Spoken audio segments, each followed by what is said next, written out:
أنا جربت أعيش من غير موبايل 24 ساعة، واللي اكتشفته خلاني أتوتر مش أرتاح.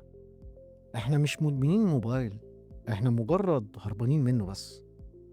أهلا بيكم في حلقة جديدة من بودكاست دماغك رايحة فين.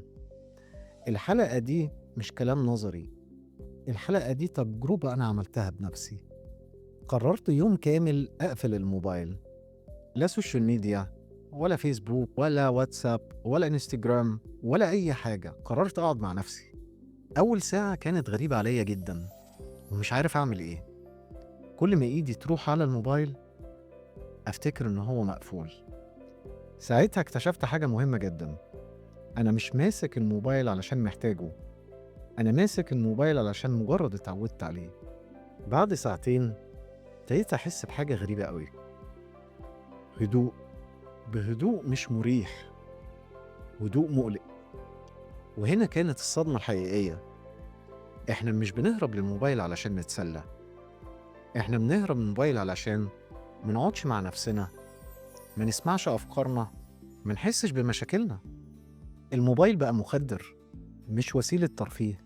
بعد 6 ساعات بدأت آخد بالي من حاجات ما كنتش واخد بالي منها قبل كده. صوت الشارع، تفاصيل المكان، أفكاري أنا. لكن في نفس الوقت بدأت أحس بعدم الراحة. ليه؟ لأني بدأت أحس إن أنا قاعد مع نفسي أول مرة. خليني أكون صريح معاك، إحنا بقينا نخاف من القعدة مع نفسنا، لأنها بتخلينا نشوف إحنا تايهين في إيه وزعلانين من إيه ومحتاجين إيه. بعد نص اليوم بدأ الإحساس يتغير، من توتر لهدوء ومن هروب لمواجهة. أنا مش بقولك تقفل موبايلك 24 ساعة، لكن بقولك جرب ابعد شوية علشان تفهم أنت ليه ماسكه أصلا.